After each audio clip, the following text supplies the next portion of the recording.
Hello नमस्कार साथियों। आप सभी का आपके अपने YouTube channel best education light पर एक बार पुनः स्वागत। साथियों, आज अपन कक्षा 10 का हिंदी विषय का दूसरा मॉडल पेपर सॉल्व करने जा रहे हैं। इससे पहले हमारे चैनल पर हिंदी विषय का एक मॉडल पेपर और इंग्लिश का एक मॉडल पेपर सॉल्व कर दिया गया। अगर आपने उन वीडियो को नहीं देखा है तो ज़रूर देखिएगा। तो आज के इस सेशन को शुरू करते हैं। उससे पहले आपसे छोटी सी रिक्वेस्ट है कि आप इस चैनल पर पहली बार आए तो इसको सब्सक्राइब कीजिए तथा बेल आइकन की ऑन कीजिए, और वीडियो अच्छा लगे तो लाइक और शेयर कीजिएगा। अगर आपको इसकी पीडीएफ प्राप्त करनी है तो हमारे Telegram group best education light को ज्वाइन कीजिए, जिसका लिंक आपको वीडियो के डिस्क्रिप्शन में मिल जाएगा। तो आइए शुरू करते हैं आज के इसके सेशन को। तो आपका ये पेपर है जो 80 अंकों का रहने वाला है, और टाइम है जो आपको 3 घंटे और 15 मिनट का मिलेगा, जिसमें आपके पहला आता है खंड है। खंड है में आपसे पूछा जाएगा कि वस्तुनिष्ठ क्वेश्चन होंगे जो 12 नंबरों के होंगे, एक एक नंबर के 12 क्वेश्चन। जिसमें पहला क्वेश्चन है कि तुम्हें धोखा नहीं देना चाहिए था, वाक्य में धोखा संज्ञा है। तो भाववाचक, समुदायवाचक, जातिवाचक, व्यक्तिवाचक। तो इसमें आपके जो धोखा शब्द है इसमें है भाववाचक संज्ञा है। नेक्स्ट है कि इनमें से किस शब्द में उस उपसर्ग नहीं है। तो आहार, प्रहार, विहार, कहार। तो इसमें आपके जो ऑप्शन दे है इसमें कोई उपसर्ग नहीं है। अगला है कि हमारे हरी हारिल की लकड़ी वाक्य में हारिल शब्द किसके लिए प्रयुक्त हुआ है। तो इसमें है पक्षी, मनुष्य, जानवर, संसार। तो इसमें जो हारिल शब्द है वो आपके पक्षियों के लिए प्रयुक्त हुआ है। अगला नेक्स्ट क्वेश्चन है कि इसमें परशुराम ने लक्ष्मण को काल के वश बताया क्योंकि वे उनको देखकर मुस्कुरा रहे थे। वे शिव के धनुष को छोटे मोटे धनुषों के समान बता रहे थे। वे परशुराम को चुनौती दे रहे थे। वे शिव धनुष पर ममता का कारण पूछ रहे थे। तो इसमें आपका जो ऑप्शन बे है वो इसका राइट आंसर है कि वे शिव के धनुष को छोटे मोटे धनुषों के समान बता रहे थे। अगला इसमें पॉइंट है कि मुरझा कर गिर नई पत्तियां क्या संदेश दे रही है। मानव मूल्यों का, मानव जीवन की क्षणिकता का, आशाओं का, युद्ध का। तो इसमें आपके मानव जीवन की क्षणिकता का संकेत संदेश मिल रहा है। जो मुरझा कर गिर रही पत्तियां हैं, वो मानवीय जीवन की क्षणिकता का संदेश दे रही है। नेक्स्ट है क्वेश्चन इसमें कि उत्साह किसको संबोधित गीत है। तो उत्साह बादल, नदी, संसार, झरना। तो उत्साह है आपको ये एक बादल को संशोधित गीत है, बादल को संबोधित गीत है। लेखिका के पिता शकी किस कारण से थे। तो अपनों के विश्वासघात के कारण, जमाना खराब है, स्वभाव ऐसा ही है, बीमारी के कारण। तो इसमें आपके ऑप्शन ए है जो राइट आंसर है कि लेखिका के पिता शकी इस कारण थे कि अपनों के विश्वास के कारण वे शक की प्रवृत्ति के थे। नेक्स्ट क्वेश्चन है कि मेरी तेरी उसकी बात उपन्यास के लेखक कौन है। तो शंकर शेष, अमृत राय, यशपाल, प्रेमचंद। तो इसके जो लेखक है वो आपके यशपाल है। बाल गोविंद बाल गोविंद भक्त के बेटे को मुखाग्नि किसने दी। पतौ ने, बाल गोविंद ने, गांव वालों ने, लेखक ने। तो ज- बाल गोविंद भक्त के बेटे को मुखाग्नि आपके पथौ ने दी थी। नेक्स्ट क्वेश्चन है कि वो लंगड़ा कहाँ जाएगा फौज में। सॉरी, वो लंगड़ा क्या जाएगा फौज में। इसमें लंगड़ा किसके लिए प्रयुक्त हुआ है। पानवाला, कैप्टन, हवलदार, सुभाष चंद्र बोस। तो इसमें आपके लंगड़ा शब्द है वो आपके कैप्टन के लिए प्रयुक्त हुआ है। नेक्स्ट क्वेश्चन है कि माँ ने भोलानाथ के घाव पर क्या लगाया। तो मरहम, नीम के पत्ते का लेप, घास का लोप, पीसी हुई हल्दी। तो आपके यहाँ पर लगे माँ ने भोलानाथ के घाव पर पीसी हुई हल्दी लगाई थी। लेखिका ने गंगटोक को किसका शहर कहा है। मेहनत कश बादशाहों का, मजदूरों का, किसानों का, आलसियों का। तो लेखिका ने गंगटोक को मेहनत कश बादशाहों का शहर कहा है। अगला नेक्स्ट क्वेश्चन है कि जो दूसरा क्वेश्चन है कि रिक्त स्थानों की पूर्ति कीजिए। जिसमें आपका पहला क्वेश्चन है कि शब्द जो किसी वस्तु, पदार्थ या तोल या माप का बोध कराते हुए क्या कहलाते हैं। तो वे दरवाचक संज्ञा कहलाते हैं। अगला है कि जहाँ दो वस्तुओं या व्यक्तियों की तुलना करके एक दूसरे से अधिक या कम बताया जाता है, वहाँ विशेषण की कौन सी अवस्था होती है? तो वहाँ विशेषण की उत्तम अवस्था होती है। तो ये रिक्त स्थान है जो आपको हाईलाइट के साथ दर्शाए गए हैं। अगला है कि जो अव्ययी शब्द की विशेषता का बोध कराते हैं उन्हें क्या कहा जाता है? तो उन्हें क्रिया विशेषण कहते हैं। अगला पॉइंट है कि हिंदी के प्रचलित उपसर्गों को मुख्य रूप से कितने भागों में बांटा गया? तो मुख्य रूप से 4 भागों में बांटा गया है। जहाँ पर विसर्ग का लोप होकर उसके स्थान पर नया वर्ण आ जाता है उसे क्या कहते हैं? उसे विसर्ग संधि कहते हैं। अंतिम रिक्त स्थान है कि द्वंद्व समास में दोनों पद प्रधान उनके बीच में क्या लगता है? तो और या शब्द का लोप होता है। नेक्स्ट क्वेश्चन है कि निम्नलिखित अपठित गद्यांश को पढ़कर दिए गए प्रश्नों का उत्तर अपनी उत्तर पुस्तिका में लिखिए। तो 6 नंबर का क्वेश्चन है जिसमें एक गद्यांश दिया गया है। जो गद्यांश इस प्रकार है, आप ध्यानपूर्वक पढ़िएगा, आपको पीडीएफ मिल जाएगी Telegram group best education light में, और इसका जो लिंक है वो आपको वीडियो के डिस्क्रिप्शन में मिल जाएगा। तो फिर भी हम थोड़ा बहुत यहाँ पर गद्यांश पढ़ेंगे कि अनुशासन वे कुंजी है जिससे हम जीवन का विकास कर पाते हैं तथा सफलता के अनेक चरण छूते हैं। यदि हम देखें तो समूची प्रकृति भी एक अनुशासन में बंधी हुई है। सूर्य का नीति प्रतिदिन एक ही दिशा में उगना तथा उसी तरह अस्त होना अनुशासन के ही प्रमाण है। चंद्रमा, तारा, बादल सबका अपना अनुशासन है। जब किसी का अनुशासन भंग होता है तब कुछ अप्रत्याशित तथा विध्वंसकारी घटनाएं होती हैं। समुद्र में ज्वार भाटा आने पर भी समुद्र मर्यादित रहता है। एक निश्चित गति से पृथ्वी का सूर्य के चारों ओर चक्कर लगाना तथा अनेक उपग्रहों का अपनी गति से गतिमान रहना उनके अनुशासन का ही परिचायक है। ठीक इसी प्रकार विद्यार्थी के जीवन में भी अनुशासन का अत्यधिक महत्व है। विद्यार्थी जीवन व्यक्ति के संगठन साधना का काल है जिसमें वे स्वयं का शारीरिक, मानसिक तथा रचनात्मक निर्माण करता है। अनुशासन 2 प्रकार का होता है। पहला आत्मा अनुशासन, दूसरा बाह्य अनुशासन। आत्मा अनुशासन की प्रेरणा विद्यार्थी के जीवन निर्माण की पहली सीढ़ी है। दूसरी ओर बाह्य अनुशासन स्वयं के अलावा किसी दूसरे व्यक्ति के दबाव होने तथा उसके अधिकारों के कारण माना जाने वाला अनुशासन है। चूँकि विद्यालय में शिक्षा ग्रहण करने की अवस्था में बालक का निर्माण सीखने की प्रक्रिया में होता है, इसलिए इस अवस्था में जो वे सीखते हैं वे उनके जीवन के स्थायी मूल्य बन जाते हैं। इस प्रकार ये आपके गद्यांश था जिनको आपको ध्यानपूर्वक पढ़कर उसमें दिए गए क्वेश्चनों का उत्तर देना है। तो इसमें पहला क्वेश्चन है कि प्रस्तुत गद्यांश का उचित शीर्षक लिखिए। तो यहाँ पर किसकी बात हो रही है? तो अनुशासन की। तो ये इसका शीर्षक है कि अनुशासन का महत्व या अनुशासन की उपयोगिता। दूसरा है कि अनुशासन कितने प्रकार का होता है? तो अनुशासन 2 प्रकार का होता है। पहला है आत्मा अनुशासन, दूसरा है बाह्य अनुशासन। तीसरा है कि व्यक्ति के जीवन का संगठन साधना काल। यहाँ पर टाइपिंग मिस हुई है कि संथन नहीं है, यहाँ पर है संगठन साधना काल। किससे बताया गया है? तो विद्यार्थी जीवन ही व्यक्ति के जीवन का संगठन साधना काल है। अगला क्वेश्चन है कि अनुशासन के कौन कौन से प्रमाण हैं? तो अनुशासन के निम्न प्रमाण है। सूर्य का प्रतिदिन एक ही दिशा में उगना, पृथ्वी का सूर्य के चारों ओर परिक्रमा करना, ज्वार भाटा आने पर भी समुद्र का मर्यादित रहना। अगला क्वेश्चन था कि बालक के जीवन में स्थायी मूल्य कहाँ बनते हैं? तो विद्यालय में बालक के जीवन के स्थायी मूल्य बनते हैं। अगला क्वेश्चन है कि पतन शब्द का विपरीतार्थक शब्द गद्यांश में से छांट कर लिखिए। तो पतन का विलोम होता है विकास, जो गद्यांश में प्रयुक्त हुआ है। जैसे कि निर्माण का तोड़ना, उसी प्रकार पतन का विकास ये विपरीतार्थक शब्द है। अगला क्वेश्चन है कि निम्नलिखित अपठित पद्यांश को पढ़कर दिए गए प्रश्नों के उत्तर अपनी उत्तर पुस्तिका में लिखिए। तो इसमें है कि एक पद्यांश दिया गया है जिसको आपको ध्यानपूर्वक पढ़कर उसके दिए गए क्वेश्चनों का उत्तर देना है। तो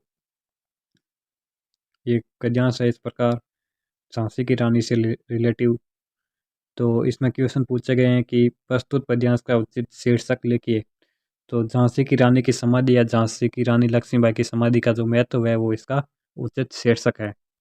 दूसरा क्वेश्चन है कि झांसी की रानी लक्ष्मीबाई की समाधि को किसका प्रतीक बताया गया? तो रानी की समाधि को स्वतंत्रता एवं वीरता का प्रतीक बताया गया है। तीसरा क्वेश्चन है इसमें कि वीरों का मान सम्मान कब बढ़ जाता है? तो वीरों का मान सम्मान युद्ध में प्राणों की आहुति देने पर बढ़ जाता है। अगला क्वेश्चन है कि समाधि में किसकी राग की ढेरी छिपी हुई है, उसकी विशेषताएं बताएं। तो समाधि में लक्ष्मीबाई की राख छिपी हुई है। इसमें मर्दानी, वीरबाला, स्वतंत्रता की आशा किरण आदि विशेषताएं हैं। तो झांसी की रानी की जो विशेषताएं वही उस राख में थी। तो रानी से अधिक समाधि को प्रिय क्यों कहा गया है? क्योंकि इसमें स्वतंत्रता की आशा की चिंगारियां विद्यमान हैं, इसलिए इनको झांसी की रानी से अधिक समाधि को प्रिय कहा गया। तो रानी की समाधि से सुंदर अन्य समाधियों के गुण कौन गाते हैं? तो रानी की समाधि से सुंदर अन्य समाधियों के गुण रात्रि में शुद्र जीव जंतु गाते हैं। नेक्स्ट आता है खंड ब, जिसमें आपसे लघुतरात्मक प्रश्न पूछे जाएंगे और शब्द सीमाएं वो लगभग आपको 40 शब्द रखने हैं। जिसमें आपसे पहला क्वेश्चन है कि मजहब के प्रति समर्पित बिस्मिल्लाह खां काशी से बाहर होने पर बाबा विश्वनाथ के प्रति अपनी श्रद्धा किस प्रकार व्यक्त करते थे? तो मजहब के प्रति समर्पित बिस्मिल्लाह खां काशी से बाहर होने पर बाबा विश्वनाथ वे बालाजी के मंदिर की दिशा की ओर मुंह करके बैठते थे और कुछ क्षण के लिए वे उसी ओर शहनाई को घुमाकर बजाते थे। इस तरह वे शहनाई वादन के माध्यम से अपनी आस्था और श्रद्धा प्रकट करते थे। नेक्स्ट क्वेश्चन है कि लेखक किस बात से भयभीत है? आप उसके भय को दूर करने के लिए क्या सुझाव देना चाहते हैं? तो उचित आप इसको क्या सुझाव देना चाहेंगे उसके भय को दूर करने के लिए? तो इसका आंसर हम लिखेंगे कि लेखक बढ़ती हुई असंस्कृति की भावना से भयभीत है, क्योंकि इसमें मानव संस्कृति का घोर अनर्थ हो जाएगा। इस स्थिति में उसके भय को दूर करने का सुझाव यह है कि हमारा वैज्ञानिक विकास कल्याणकारी भावना को लेकर हो, प्राप्त उपलब्धियों का उपयोग स्वार्थ से ऊपर उठकर हो, जिसमें परोपकार की भावना विद्यमान हो। तो जो लेखक है वो असंस्कृति की भावना से भयभीत है, और हम इसको भय को दूर करने के लिए उचित यह समझेंगे कि वैज्ञानिक विकास कल्याणकारी भावना को लेकर हो और प्राप्त उपलब्धियों का उपयोग विश्वास से ऊपर उठकर हो, जिसमें परोपकार की भावना विद्यमान हो। नेक्स्ट क्वेश्चन है कि फसल कविता का प्रतिपाद्य लिखिए। तो फसल कविता का जो मूल भाव है वो लिखना है। तो फसल कविता में कवि ने बताया कि फसल अनेक सामूहिक प्रयासों की सुखद परिणति है। इसमें अनेक प्राकृतिक स्रोत और मानव श्रम सम्मिलित प्रयास के रूप में समाहित होते हैं। इनके समुचित सहयोग से ही फसल उगती और बढ़ती हैं। यही इसका जो मूल प्रतिपाद्य अर्थात मूल भाव है। नेक्स्ट क्वेश्चन है कि क्रोध पर विनय और व्यंग्य का अलग अलग प्रभाव कैसे पड़ता है? राम लक्ष्मण परशुराम संवाद के आधार पर स्पष्ट कीजिए। तो विनय क्रोध को शांत करता है, जबकि व्यंग्य क्रोध को भड़काता है। लक्ष्मण परशुराम के प्रति जैसे जैसे व्यंग्यपूर्ण कथन करते हैं, वैसे वैसे परशुराम का क्रोध बढ़ जाता है। इसके विपरीत श्री राम की विनयपूर्ण वाणी उनके क्रोध को शांत कर देती है। तो लक्ष्मण के शब्दों से परशुराम का क्रोध बढ़ता जा रहा है, और राम के मीठी वाणी से उनका क्रोध एकदम शांत हो जाता है। अगला क्वेश्चन है कि मैतारी के हाथ से खाने पर बच्चों का पेट भी भरता है, ऐसा क्यों कहा गया? माता का अंचल अध्याय के आधार पर संक्षेप में लिखिए। तो मैथारी यानी कि माँ खेल में कहानियाँ सुनाकर बड़े ही प्यार से बच्चों का ध्यान खाने पर से हटा देती हैं और खेल में लगा देती हैं। इस बीच उनको बीच बीच में मुंह में कौर देती जाती हैं। ये कार्य माँ ही कर सकती हैं, पिता नहीं, इसलिए कहा गया है। तो माता है जो बच्चों को खाना में कहानियाँ सुनाकर उनको प्यार से खाना खिला देती है और उन्हें भनक भी नहीं लगती है। नेक्स्ट क्वेश्चन है कि नार्गे ने धर्म चक्र की क्या विशेषताएं बताई? साना साना हाथ जोड़िए अध्याय के आधार पर लिखिए। तो इसका आंसर है कि लेखिका पूर्वोत्तर भारत के सिक्किम राज्य की राजधानी गंगटोक गई थी। वहां पर एक कुटिया में घूमता चक्र देखा। पूछने पर नार्गे ने बताया कि ये धर्म चक्र है, प्रेयर व्हील। इसको घुमाने से सारे पाप धुल जाते हैं। तो नार्गे ने बताया कि एक धर्म चक्र है, प्रेयर व्हील, जो इसको घुमाने से सारे पाप धुल जाते हैं। अगला नेक्स्ट क्वेश्चन है कि सब कुछ होम कर देना मुहावरे का अर्थ बताते हुए वाक्य में प्रयोग कीजिए। तो सब कुछ होम कर देना अर्थात सर्वोच्च बलिदान कर देना। और इसका वाक्य प्रयोग है कि देशभक्तों ने देश की आज़ादी के लिए अपना सब कुछ होम कर दिया। अगला नेक्स्ट आता है हमारा खंड से, जिसमें आपसे क्वेश्चन पूछा गया है पहले कि निम्नलिखित पठित गद्यांश को ध्यानपूर्वक पढ़कर पूछे गए प्रश्न का उत्तर अपनी उत्तर पुस्तिका में लिखिए। तो ये एक पठित गद्यांश है जो आपके सिलेबस से लिया गया है, जिसको पढ़कर ध्यानपूर्वक पढ़ते हुए अपने क्वेश्चनों के आंसर देने हैं। तो ये कुछ इस प्रकार गद्यांश है कि हम इसको थोड़ा सा पढ़ेंगे। आप इसको पूरा पढ़ने के लिए हमारे Telegram group best education light को ज्वाइन कीजिए, जहाँ पर आपको ये PDF मिल जाएगी। तो गद्यांश है कि जब रंगों में लहू की जगह लावा बहता हो तो सारे निषेध, सारी वर्जनाएं और सारा भय कैसे ध्वस्त हो जाता है, ये तभी जाना। और अपने क्रोध में सबको बरकरार देने वाले पिताजी से टक्कर लेने का जो सिलसिला तब शुरू हुआ था, राजेंद्र से शादी की तब तक भी वह चलता ही रहा। यश कामना, बल्कि कहूँ कि यश लिप्सा पिताजी की सबसे बड़ी दुर्बलता थी और उनके जीवन की दूरी था। यह सिद्धांत कि व्यक्ति को कुछ विशिष्ट बनकर जीना चाहिए, कुछ ऐसे काम करने चाहिए कि समाज में उसका नाम हो, सम्मान हो, प्रतिष्ठा हो, वर्चस्व हो। इसके चलते ही मैं दो एक बार उनके कोप से बच गई थी।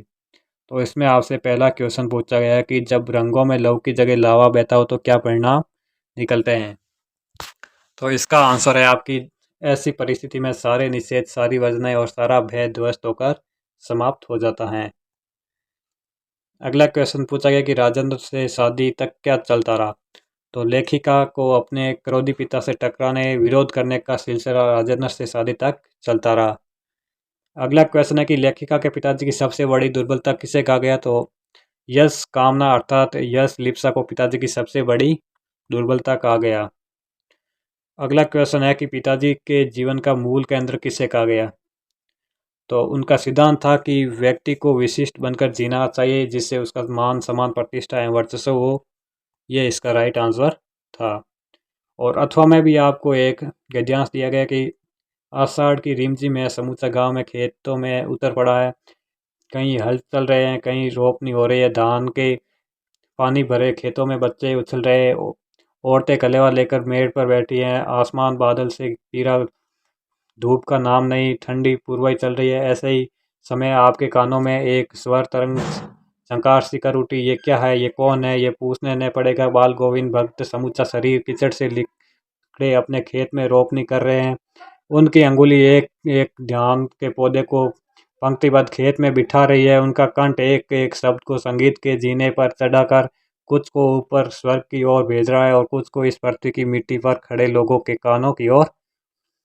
तो इस प्रकार ये आपका गद्यांश था। इसमें आपके पहला क्वेश्चन है कि गद्यांश में कौन से मास का चित्रण किया गया है। तो गद्यांश में आपके आषाढ़ मास का चित्रण किया गया है। नेक्स्ट क्वेश्चन है कि समूचा गांव कब खेतों में उतर आता है। तो आषाढ़ की रिमझिम बरसात में समूचा गांव खेतों में उतर आता है। नेक्स्ट क्वेश्चन है कि आषाढ़ की रिमझिम में बच्चे क्या प्रतिक्रिया करते हैं। तो बच्चे धान के पानी भरे खेतों में उछल कूद अर्थात किलोल करते हैं। नेक्स्ट क्वेश्चन है कि भगत जी खेत में रोपनी के साथ क्या कर रही हैं। तो इसका आंसर है कि भगत जी खेत में रोपनी के साथ साथ कंठ से एक एक शब्द को संगीत के जीने पर चढ़ाकर कुछ को ऊपर स्वर्ग की ओर भेज रहे हैं और कुछ को लोगों के कानों की ओर। अगला 13वां क्वेश्चन है कि प्रस्तुत पठित पद्यांश को पढ़कर दिए गए प्रश्नों के उत्तर लिखिए।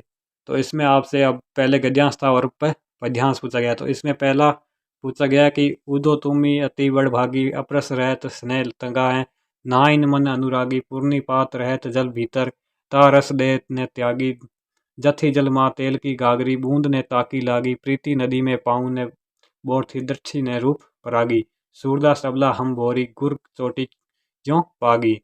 तो इस प्रकार ये आपके पद्यांश था। इसमें से आपसे क्वेश्चन पूछे गए हैं। तो इसमें पहला क्वेश्चन है कि गोपियों ने उद्धव को बड़भागी क्यों कहा है। तो गोपियों ने व्यंग्य में उद्धव को बड़भागी अर्थात भाग्यशाली मानती हैं, क्योंकि वे कृष्ण के समीप रहकर भी प्रेम के बंधन में नहीं बंधे और न ही उनकी विरह वेदना को कभी जाना। इस प्रकार ये इसका आंसर था। अगला नेक्स्ट क्वेश्चन पूछा गया कि ज्યાં जल माई तेल की गागरी, बूंद ने ताकी लागी, पंक्ति का आशय स्पष्ट कीजिए। तो इसका है कि जिस प्रकार तेल से चिकने घड़े को पानी में डुबोने पर भी जल की बूंद उस पर ठहर नहीं पाती, उसी प्रकार हे उद्धव तुम भी कृष्ण प्रेम से अछूते रहो। कहने का आशय कि जहाँ पर जिस प्रकार चिकने घड़े को पानी से डुबाने पर भी जल की बूंद तक उस पर नहीं ठहरती, ठीक उसी प्रकार उद्धव कृष्ण के समीप रहकर भी प्रेम जाल में नहीं फंसा। अगला नेक्स्ट क्वेश्चन पूछा कि गोपियों ने स्वयं को अबला क्यों कहा है। तो गोपियों ने स्वयं को अबला कहकर कृष्ण के प्रति अपनी आसक्ति और प्रेम को व्यक्त किया है। अगला क्वेश्चन है कि पागी शब्द का अर्थ क्या है। तो पागी शब्द अर्थ है मोहित होना या लिपटी हुई। ये इसका यहाँ पर आंसर है। अथवा में पूछा गया कि उज्जवल गाता कैसे गाऊं मधुर बांधनी रातों की, अरे खिलखिलाकर हंसते होने वाली उन बातों की, मिला कहाँ वे सुख जिसका मैं स्वप्न देकर जाग गया, ऐ लगीन में आते आते मुस्कुरा कर जो भाग गया। इस प्रकार यहाँ पर एक आपको फिर से अथवा में पद्यांश दिया गया, जो आपको अच्छा लगे वे करिएगा। तो इसमें पहला क्वेश्चन पूछा गया कवि किसकी गाथा गाने में स्वयं को असमर्थ पा रहा है। तो कवि मधुर क्षणों की तथा उसमें साथ खिलखिलाकर हंसने वाली बातों की गाथा गाने में अपने आप को असमर्थ पा रहा है। नेक्स्ट क्वेश्चन है कि कवि को कौन सा सुख नहीं मिला। तो कवि ने जिस मधुर मिलन के सुख का स्वप्न जीवन के यौन काल में देखा था, वह सुख भेंट होने से पूर्व मुस्कुरा कर भाग गया था। तो ये यहाँ पर इसका आंसर है। नेक्स्ट क्वेश्चन है कि उज्जवल गाथा कैसे गाऊं मधुर चांदनी रातों की पंक्ति का आशय स्पष्ट कीजिए। तो कवि कहते हैं कि उनके जीवन में जो प्रेम की मधुर चांदनी रातें आई, उन रातों में उन्होंने प्रेम में उज्जवल क्षणों को जिया है। उनके बारे में लिखकर वे उन्हें सबसे बांटना नहीं चाहते हैं।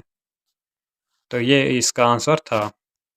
अगला क्वेश्चन है कि खिलखिलाकर हंसते होने वाली बातों का अर्थ बताइए। तो खिलखिलाकर हंसते होने वाली बातों का अर्थ है अपनी प्रेमिका के साथ व्यतीत किए प्रेम के सुमधुर क्षणों का स्मरण करना। स्मरण का आपका अर्थ होता है कि याद करना, याद करना। इस प्रकार ये इसका आंसर था। अगला 14वां क्वेश्चन है कि नेताजी का चश्मा पाठ के आधार पर बताइए कि सेनानी न होते हुए भी चश्मे वाले को लोग कैप्टन क्यों कहते थे। और अथवा में पूछा गया कि नवाब साहब ने अपने खानदानी रईस होने का भाव किस प्रकार प्रकट किया। लखनवी अंदाज व्यंग्य लेख के आधार पर लिखिए। तो पहले का आंसर देखते हैं कि सेनानी न होते हुए भी चश्मे वाले को लोग कैप्टन इसलिए कहते थे क्योंकि उसके मन में देशभक्ति की भावना प्रबल थी। तो उसको क्यों कहते थे कैप्टन चश्मे वाले को सेनानी नहीं होते हुए, क्योंकि उसमें देशभक्ति की भावना थी, तो वो प्रबल थी। वे चश्मे वाले ने तो सेनानी था और न ही नेताजी का साथी, फिर भी वे नेताजी सुभाष चंद्र बोस का बहुत सम्मान करता था। वे सुभाष चंद्र जी की बिना चश्मे वाली मूर्ति देकर आ था, इसलिए वे अपनी ओर से नेताजी की मूर्ति पर चश्मा लगाता था। ये देशभक्तों के प्रति उसके आदर प्रेम और समर्पण को दर्शाता था। उसकी इसी भावना को देखकर लोग उससे सुभाष चंद्र का साथी या सेना का कैप्टन कहकर पुकारते थे। अब यहाँ पर हम अगला अथवा का उत्तर देखते हैं। तो नवाब साहब सीट पर पातली मारकर आसमान में बैठे थे। सामने तौलिए पर कच्चे ताजे खीरे रखे थे। उन्होंने खीरों को उठाया, लोटे के पानी से उनको धोया, फिर उन्हें पहुंचा। जेब से चाकू निकाला, पहले खीरे के दोनों सिरों को काटा और गोद कर खीरों का साग बाहर निकाला। फिर खीरों को सावधानीपूर्वक छीलकर और काटकर करीने से सजाया।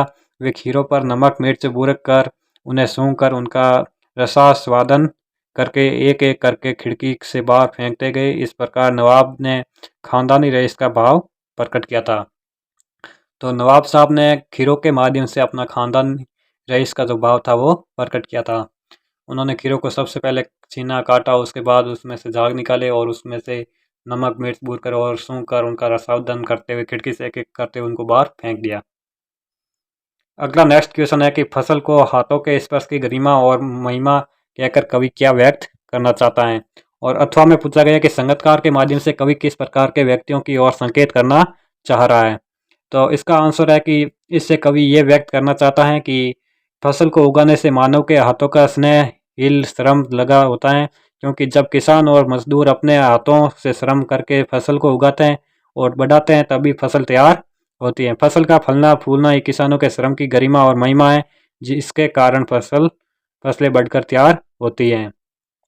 तो किसानों के जो फसलों में महत्वपूर्ण भूमिका रहती है और यही इसका कारण है, और यही है कि किसानों के श्रम की गरिमा और महिमा है। तो ये इसका यहाँ पर राइट आंसर था। और अथवा में है कि संगतकार के माध्यम से कवि उन व्यक्तियों की ओर संकेत करना चाह रहा है जो दूसरों की सफलताओं की पृष्ठभूमि में रहकर अपनी महत्वपूर्ण भूमिका निर्वहन करते हैं। योग्य व प्रतिभा संपन्न होने पर भी वे स्वयं को महत्व न देकर मुख्य व्यक्ति या मुख्य कलाकार के महत्व को बढ़ाने हेतु सहायक के रूप में अपनी भूमिका निभाना अपना धर्म समझते हैं। तो ये इसका यहाँ पर राइट आंसर था। अगला हमारा नेक्स्ट आता है खंड द, और इसका जो अंतिम खंड है पेपर का वो हम सोल्व कर रहे हैं, जिसमें 16वां क्वेश्चन पूछा गया कवि मंगलेश डबराल का जीवन परिचय संक्षेप में लिखना है, और अथवा में दिया गया कि राम वृक्ष बेनीपुरी का जीवन एवं कृतित्व परिचय संक्षेप में लिखिए। तो दो में से कोई ये करना है, तो हम यहाँ पर दोनों का आंसर आपको एक साथ बताएंगे। और ये आपके बुक से 4 नंबर का क्वेश्चन 100% आने वाला है।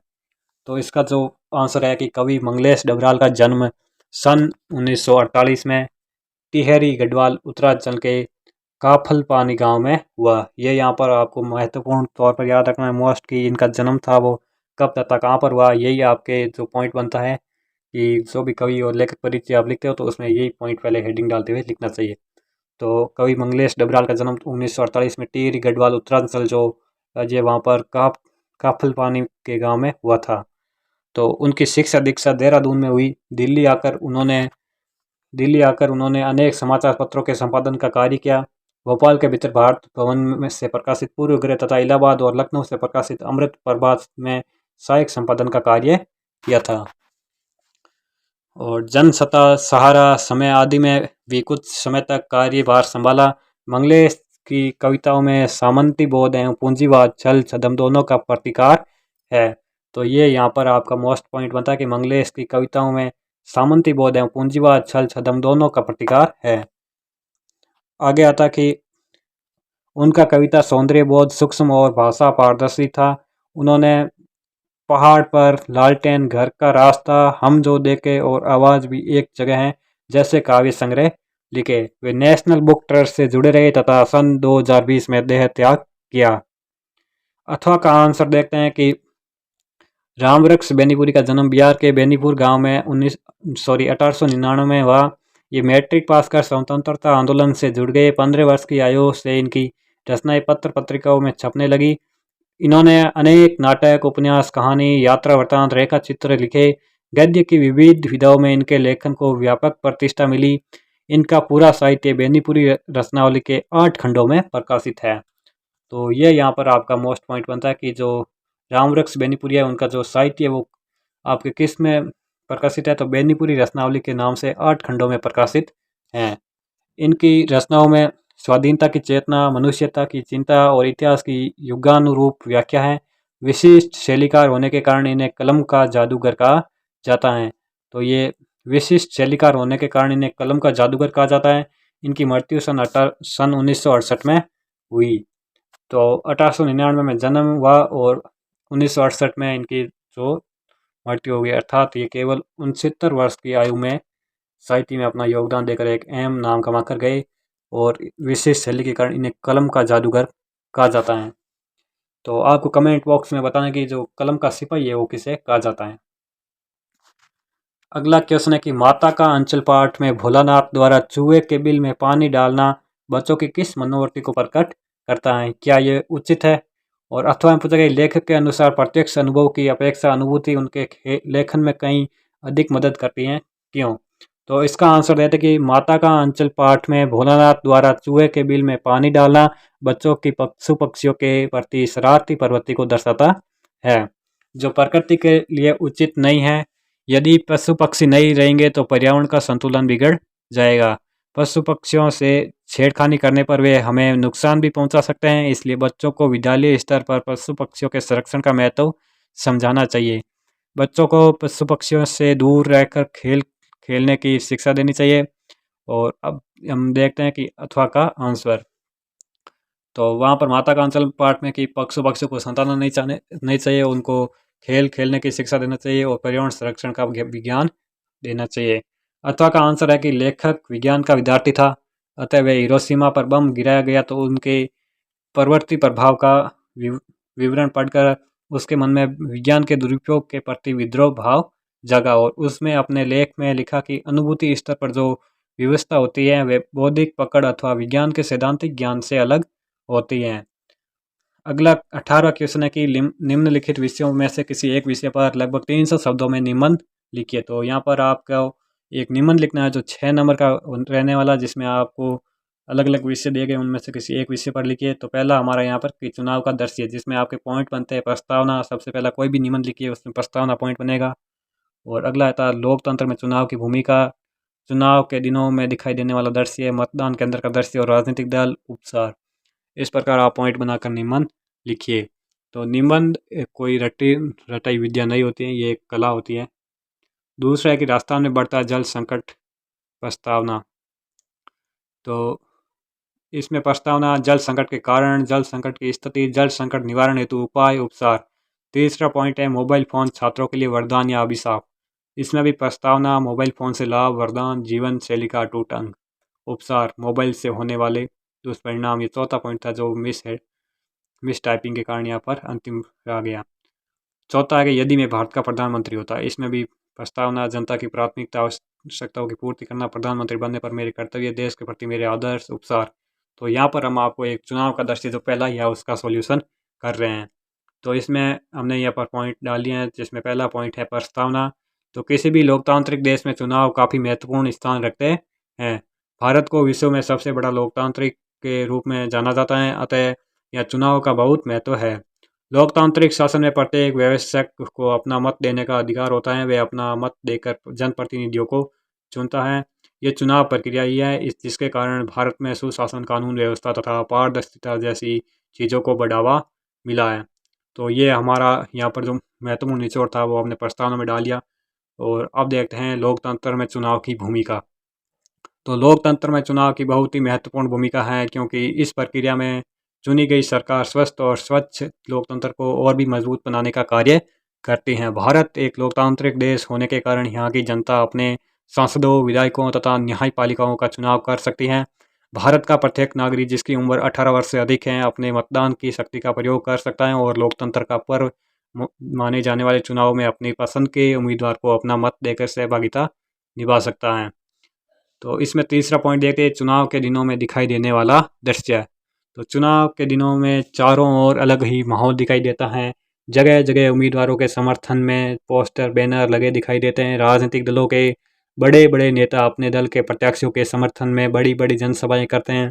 विभिन्न प्रचार साधनों एवं सामग्रियों में उन्हीं की पार्टी को वोट देने की बात कही जाती है। विभिन्न दलों के पार्टी कार्यकर्ता घर घर जाकर जनसंपर्क करते हैं और अपने पक्ष में मतदान करने की अपील करते हैं। चौपालों, हाट बाज़ारों, बस अड्डों और पनघटों पर भी चुनाव ही की चर्चा दिखाई देती है। चुनाव के दिनों में ये दृश्य सुबह से शाम तक सर्वत्र जोर शोर से के साथ दिखाई देता है। चौथा पॉइंट है कि मतदान केंद्र का दृश्य और राजनीतिक दल। तो मतदान केंद्र का दृश्य उत्सव जैसा होता है। मतदान केंद्र के 100 मीटर दूर कई पंडाल लगे रहते हैं, उन पर बैनर सजे होते हैं। सबके भीतर कुछ उत्साही कार्यकर्ता बैठे रहते हैं जो वोटरों को ज़रूरी पर्चियाँ देते हैं जिन पर उनका वोटर नंबर लिखा रहता है। मतदान केंद्र के अंदर लंबी लाइनें लगी रहती हैं। नंबर आने पर चुनाव अधिकारी हस्ताक्षर करवाते हैं, अंगुली पर अमिट स्याही लगाते हैं तथा इलेक्ट्रॉनिक मशीन यानी ईवीएम का बटन दबाने के लिए कहते हैं। चुनाव वाले दिन सुबह से शाम तक राजनीतिक दलों के कार्यकर्ता बड़े उत्साह से मतदान कार्य पूर्ण करते हैं। और अब हम इस निबंध का देखते हैं उपसंहार। तो चुनाव लोकतंत्र का एक बहुत ही बड़ा हिस्सा है, क्योंकि चुनाव से ही जनप्रतिनिधियों का चुनाव होता है और लोकप्रिय सरकार गठित होती है जो देश में शासन व्यवस्था चलाती है। नेक्स्ट देखते हैं 1951 की स्वयं को रजनीश निवासी रतलाम मानकर अपने क्षेत्र के विद्युत अभियंता को बोर्ड परीक्षा की तैयारी के लिए विद्युत आपूर्ति नियमित एवं पर्याप्त रूप से करवाने हेतु अनुरोध पत्र लिखिए। तो अपने आप को रजनीश निवासी रतमाल मानकर अपने क्षेत्र के विद्युत अभियंता को बोर्ड परीक्षा की तैयारी के लिए विद्युत आपूर्ति नियमित एवं पर्याप्त रूप से करवाने के लिए अनुरोध पत्र लिखना है। और अथवा में पूछा गया कि स्वयं को बापू नगर निवासी हिमांशु मानकर शैक्षणिक भ्रमण का वर्णन करते हुए अपने मित्र को पत्र लिखिए। तो इसमें हम इसका आंसर देखते हैं। तो पहले का आंसर के सेवा में विद्युत अभियंता महोदय, विद्युत कार्यालय रतलाम। तो इस प्रकार आपको यहाँ पर टाइप करना है।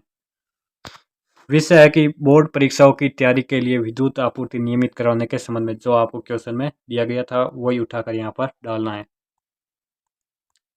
तो हम इसको शुरू करते हैं कि मान्यवर उपयुक्त विषय के क्रम में निवेदन है कि हमारे क्षेत्र में बिजली की अभिनियन मितता के कारण बहुत परेशानी हो रही है। अब अगले माह से हमारी बोर्ड परीक्षा प्रारंभ हो रही है। हमारी वर्ष भर की मेहनत इन्हीं दिनों की पढ़ाई पर निर्भर है। इन दिनों बिजली बहुत बार गुल हो जाती हैं, इस कारण हमारी पढ़ाई बाधित हो रही है। अतः परीक्षा अवधि नज़दीक होने के कारण परीक्षा तैयारी को ध्यान में रखते हुए बिजली की आपूर्ति नियमित रूप से करवाने की कृपा करें, जिससे कि हमारा भविष्य उज्जवल हो सके। धन्यवाद। दिनांक 10 जनवरी 2000 हस्ताक्षर प्रार्थी रजनीश रतलाम निवासी। तो इस प्रकार आपको डेट कोई भी डाल सकते हो आप। तो ये था हमारा। और अथवा का देख रहे हैं जिसमें आपको स्वास्तिक भवन बापू नगर का निवासी मानते हैं, उसके नीचे डेट लिखनी है 12 जनवरी डैश डैश। आप कोई भी डाल सकते हैं डेट। वो आपको जो ये क्रम है ये ध्यान रखना है कि ये एड्रेस है और डेट है जो आपको दाईं ओर लिखनी है, कॉपी के दाईं पेज की ओर लिखनी है। और ख़ास तौर पर ध्यान ये रखना कि आपको ये जो पत्र है और ये जो एप्लीकेशन है वो एक पेज में ही लिखनी है, इस पेज में किसी अन्य क्वेश्चन का आंसर न लिखें। तो इसका आंसर है कि प्रिय मित्र हिमांशु सप्रेम नमस्ते। आशा है आप सब परिवार आनंदित होंगे। मैं यहाँ पर प्रसन्न एवं कुशल हूँ। पिछले सप्ताह हमारे विद्यालय के छात्रों का एक दल व्यायाम शिक्षक जी के साथ शैक्षणिक भ्रमण के पर आगरा गया था। हमने वहाँ पर ताजमहल, पुराना किला, दयाल बाग आदि प्रमुख स्थान देखे। विशेषकर वहाँ पर मुगल स्थापत्य कला को देखने का अवसर मिला।